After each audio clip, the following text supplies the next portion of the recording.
preparation is the ultimate foundation for having an adaptive personality, because if you are not prepared for random things to come at your way or curveballs, you're probably not going to deal with them very well.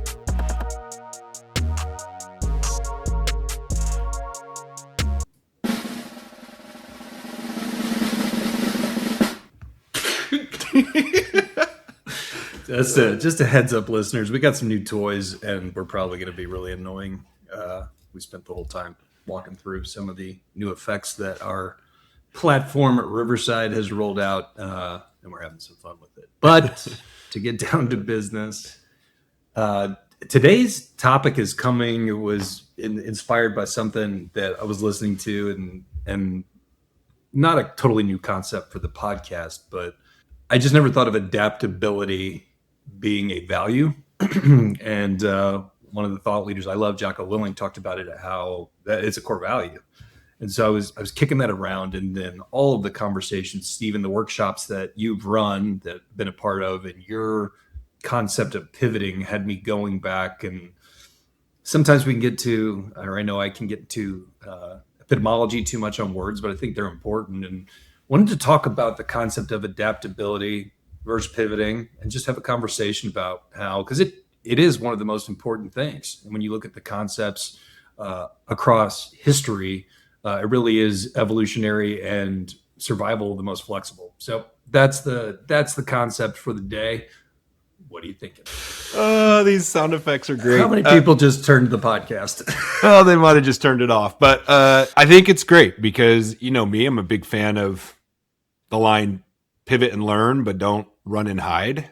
And adaptability kind of goes hand in hand with that, but it's different, right? Like pivoting means you're changing direction. Adaptability means you're not necessarily dealing with the current situation, but you're working within the current situation. You're not changing it. You're just adapting to it and being okay with it. So adaptability in my mind is extremely powerful core value.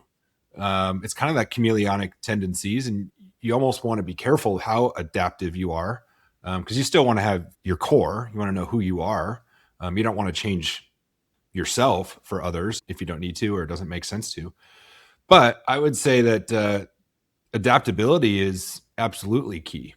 You got to have an open mind with this stuff. Like if you're closed off, you're not going to be able to adapt to any situation, and you're not going to be able to succeed. You're not going to be able to develop relationships. You're not going to be able to make change, make an impact. You're not going to be resourceful because it's your way or the highway if you're not adapting to certain situations or adapting to certain people. So it's definitely a big deal. Yeah, sometimes you have to adapt to external noises when you're recording a podcast, and you've got some folks right in your window just having a full-fledged conversation. So we got that. You got to keep it positive, keep it rolling. Absolutely. Just like the water off the duck's back, man. Absolutely. As I was kind of prepping for this, and I was drawing some lines again because I love this portion of the jump that you've done. It's become part of your brand, right there with opportunity. But I also drew the line as like to our sports.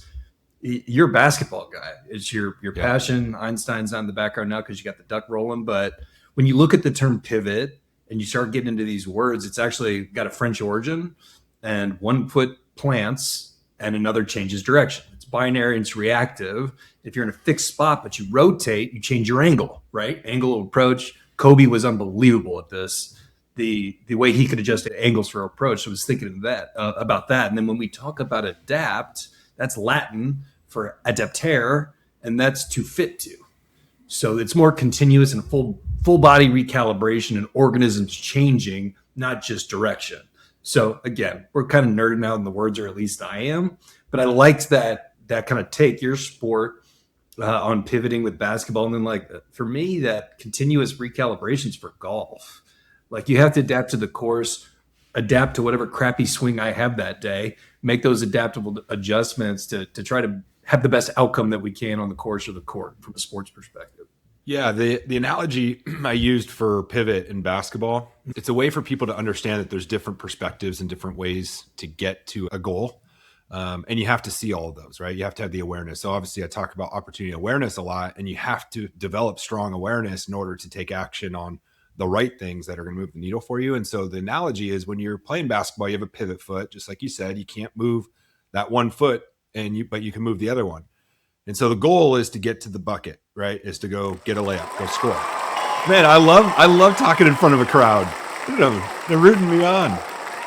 All right, so you have your pivot foot and your goal is to get to the bucket.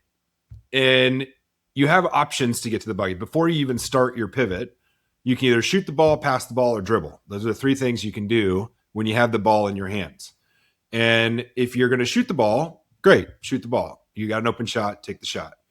If you're stuck and you have a teammate that's open, then you ask for help and you pass the ball and then they go score. And that's great. And then you can dribble. You get around the defender, you dribble, and you go score. But you have to be sure if you're going to dribble that you want to do one or the other, because you don't want to just dribble and then pick up your dribble. Because once you pick up your dribble, you can't dribble again. So let's say you are stuck. You get to the point where you pick up your dribble, you pick up the ball. There's no open person. There's no open shot, and you can't dribble again. What do? Well, the fourth option is to pivot. And so you have your planted foot and you move. You don't just stand there like a statue. When thinking that there's only these ways to get something done, you pivot and change your angle. You change your perspective. And so you move around with that 1 foot planted. You haven't moved position, but you've moved your perception. And that's the idea of being able to pivot. You're not going to let them steal the ball. You're just going to pivot, change your perspective. And then now you may have the ability to pass the ball, or maybe he took a step back and now you have an open shot. So that's kind of the analogy that I would use in basketball terms to help people understand that pivoting is a good thing. You're changing direction, but you still have the same end goal. You're not running away and hiding from the situation and hoping that it goes away. You are pivoting and making change. That way you can be successful in what it is that you're trying to do. It's bang on. And when we talk about that, comparing to adaptability, I was thinking about Bruce Lipton, who is a doctor and talks about the ability to actually change ourselves at a cellular level. Adaptability is encoded in our cells, and that is how evolution happened. And instead of over the course of decades, generations, etc., you can actually change it a lot faster at a cellular level. And they've done experiments of this with water based on certain sounds and vibrations and tensions that people have put into the water froze differently. Things like this show that our environment shapes gene expression, and that adaptability is something that humans are constantly doing. Do you remember James Clear's Ice Cube adaptability? Absolutely. It's actually in my notes, but give the readers a rundown, or listeners a rundown. Yeah. So if you haven't read Atomic Habits, that's a really great book to pick up. Atomic Habits basically is talking about how to make little micro shifts, small atomic shifts to change your identity, right? To develop better habits. Well, he gives this analogy about the ice cube, and basically imagine an ice cube in a room that's freezing. It's 30 degrees. The ice cube is sitting on the desk, and the ice cube's going to stay in its form because it's below freezing. Well, once you change the temperature of the room, you raise it 1 degree, 31 degrees, it's still going to stay in its form. Change it 32 degrees, it's still going to stay in its form. But once you hit 33 degrees, each degree that you raise the temperature, it gets warmer. The ice cube is going to start changing its form because now it's turning into a liquid. And so he uses that as like one little change, one little shift, 1 little degree will start compounding over time, and it's changing its form to whatever it needs to become. And it's a really good analogy when you're talking about, man, I want to make big changes. And it's like, no, you can't do it all at once. You have to adapt to the current situation that you're in and make the little changes. So that way, a year from now, you're a completely different person. It's not going to happen tomorrow. And I think that's what Jocko was getting at when he talked about it as a value, because he gets the reputation of being this aggressive and disciplined individual with a sense of rigidity. And it's actually the opposite, where it's actually disciplined adaptability. Like, plans don't survive. Nothing goes according to plan.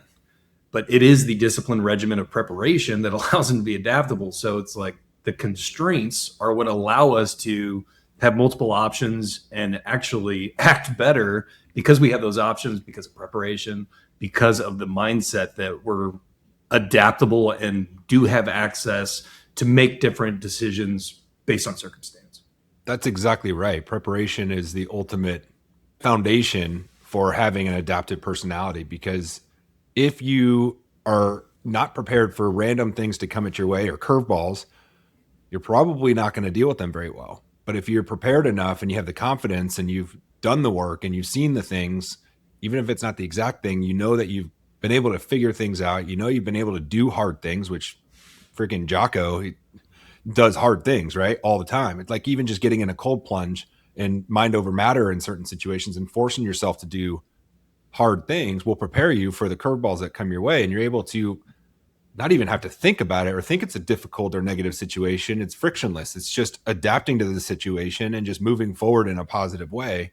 And I think that's what, if you're not preparing yourself mentally and physically, you are going to have a tough time when those hard situations come your way. The irony of this discussion with what's happening in my household right now is we try to record this podcast is blowing my mind. What are you're getting the house painted? Yes. I mean, I'm just there. And it's of course, right when we record, it's right on this window. And, it's just cracking me up because every time we're talking about being adaptable and you want to talk about pivoting and being adaptable, I'm just having the confidence of your post-production editing skills that will be able to make it work. But anyway, it's very meta. One of the things that another thought leader who loved Naval Ravikant, who has the Almanac book that was released a long time ago, has been super impactful. One of his sayings is that specific knowledge plus long-term leverage compounds over time, but only if you update your model of the world without losing your conviction. You have to be a learning machine and read what you love until you love what you read. And I think that's the underlying adaptability in his motto. It's like you're a constant evolving individual, and what you think you're attempting to do could totally change over the course of the mission. And so I know, like this podcast, we've talked about the bamboo shoot and kind of the direction we've gone with guests and getting in studio. It's just a constant painting that you keep adjusting and working to as the end destination changes too. Even without clarity on what the end destination is, like the bamboo, you don't know if that bamboo is going to turn into the bamboo forest that you want. You're just still working at it every day for 5 years before it becomes what you're hoping it'll become, but it's all about faith. Yeah. Maybe it doesn't get enough water or sunlight. That bamboo has to adapt and hopefully survive through that until the time comes. We're getting deep here. Super deep. I like it. What, can you think of a situation going on right now where you've had to adapt and maybe you didn't necessarily want to, but you knew you had to, and it worked out well in your favor? And I feel like that has been constant in my professional sales career. When you're talking about technology and mapping to a market that's constantly changing regulations, it's like the only way you can, I mean, you talk about, having success or achieving goals, but survive at times because you're constantly having to reinvent the details. Like the foundational mission's the same, the overall value adds the same. Like that's solid. But like as regulation changes, markets change. I think obviously people are exhausted talking about it. We try not to get there every time on this podcast, but artificial intelligence, people are trying to adapt too fast and seeing how you map to that. Like, how is it part of your overall strategy? And you've got two organisms trying to adapt to each other to make everyone, more successful, more effective. I think it's constant. So it's not very specific, but in the sales world and in the technology world, it's just constantly adapt or die. I just had coffee with my dad this morning. We do monthly coffee, and we were talking about he hates this era. I mean, he's a baby boomer, right? I kind of agreed with him. I almost was like, I would rather go back to the 90s, man. Like just riding your bikes through the neighborhood, no cell phones, not like the nostalgia of that was just so simple. It was like the simple life, if you will. I've seen this big shift of people going back to dumb phones. Have you seen that? Where the flip phone, where it's just call, text, email, maybe just call, text, whatever, no games, no apps, no nothing. And I was like, Dad, like, I feel like when I'm retired, whenever that is, I'm going to a dumb phone. Like I need a smartphone right now because you've got to be able to sell. You're a business owner. So you got to be able to connect. You've got to do social media. You just have to put yourself out there. And at least it's the way I feel we are able to grow our business and stay connected. But when I don't need all of that and I can just have my handful of relationships that mean the most to me, dude, the smartphone's going away. And so I tell my kids this all the time. Like, I think I peaked at 12. 12 years old was the best year, 1998. It was fantastic. It was before everything really kind of took over, but I struggle with AI too. Like I love it. I think it's fantastic. It's just like the internet. It's another tool that people can use to access information. Just how the internet came about, like that type of mindset's obviously far more powerful than just going to Google. But what I mean is like it's new, and I feel like there's so many people that are trying to adapt to it, like you said, so fast. And there's this fear of missing out, like not understanding it fully. And so then they get overwhelmed by it. And I think it's going to get to the point where there's going to be people that are just going to completely reject it, like just not want to use it. But there's going to be people that are going to really figure out how to use it the right way, just like you would using Siri on your phone to say, "Hey Siri, how do I get here?" or whatever on Google Maps or whatever, right? It's all AI. That's the same thing. It's not new. But the term AI, I think just really, it strikes a chord with people, and you get one, it's almost like politics. You get one side or the other with it. And I feel like it's like, let's just start talking about it as an automation tool, like as a tool that we can use to get better and do better, but it's, we don't have to put it on a pedestal. And I think people put it so much on a pedestal and talk about it so much that it gets exhausting a little bit.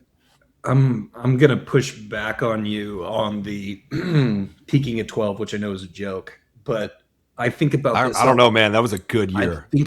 I think about this a lot in what I see. There is an industry being created on millennial nostalgia, and some of the stuff you follow, you see the old original Taco Bells and Pizza Huts in the fast food industry, the toys that are being circulated, the media and cartoons from that time.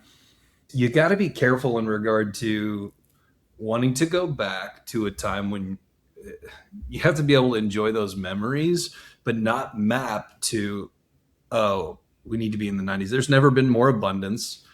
There's never been more opportunity, but we're not good at drawing the boundaries around all of that abundance, information, all of that, to take the benefits of what you've learned in the difficult portions of life and be able to, and I don't know if it's compartmentalize is the right word, but realize that you don't know it's the golden ages until they're gone. You're living in a golden age right now that you are going to wish at 50 years old you were back at. But it doesn't feel like that in the moment.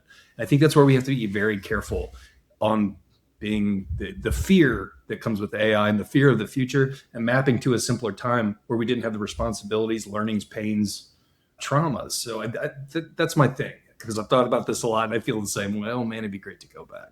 Yeah. Is it, or is it that you're in an uncomfortable place right now where you're learning all this amazing information that life's throwing at you at the moment? It is a bit of a joke, but it was a really good year. It was fun, man. Like just like riding your bikes around. No one could track you. No one knew where you were, and you just were a kid. And obviously times are changed. It was more the conversation of people being glued to their phones constantly is frustrating. And I'm just like it, right? Like I'll be on my phone and I'm like, why do I, and then you just like flip it over and put it down. Like, why am I on this thing? And so it's like, you just become almost a slave to your phone. And that's kind of the conversation that we were having, is like, you give people so much access to things and they're going to become addicted to those things. And you've got to draw those boundaries, as you said. And I think that's where the conversation went with my dad this morning. But I agree. I mean, you can't evolve if you're not growing. And like, look at everything you've done in your sales career. Could you do the same type of quality sales now that 10 years ago? Most likely not. Like, could I run an efficient business now 10 years ago? No. Like, we are doing some incredible stuff and leveraging AI to help service clients at a high level. And the technology and the software that we use is growing so rapidly that it's like, you look back at when we first started this thing 9 years ago, like it's night and day, like everything evolves. And so you have to be open to that. And that's just what adapting to the times is. And it's not a bad thing. Like, oh, you just got to adapt to the times. Doesn't mean you have to change yourself. You still have your core, but yeah, if you're not growing, you're dying. And so you've got to learn and pick those things up. I think one of the biggest things that I had to adapt to, and a lot of people on this podcast will, probably the same boat, is just becoming a freaking parent. Like that changes your whole world, right? Like you have no choice. There's no manual for this stuff. Yeah, right. And I know that you don't have kids, but you see like your lifestyle changes. Everything that you are used to, your time changes. Everything that you normally would care about changes. Like everything shifts. Like you have to adapt to that. You can't just be like, oh, I had a kid, tried it for a year, and I'm going to give it up. Like, I mean, I suppose people can do that, but that is like the ultimate adapting situation. And you learn from that. And that's when it really starts teaching you, how do you manage business? How do you manage family? How do you manage legacy? All this stuff, everything, your thoughts change. And I think that's one of the hardest pieces for people to figure out, because again, there's no manual for this stuff. You're just hoping for the best and hoping that you're doing it right and that you raise them right. And, they survive this thing out of high school and then they're kind of on their own. I think that there's definitely a part 2 to this conversation that I'm looking forward to beyond adaptability. This, as we're talking about mapping to chapters of life, and I think it was a really good one. And look out for part 2, because we're gonna be coming back at you with a little expansion on this.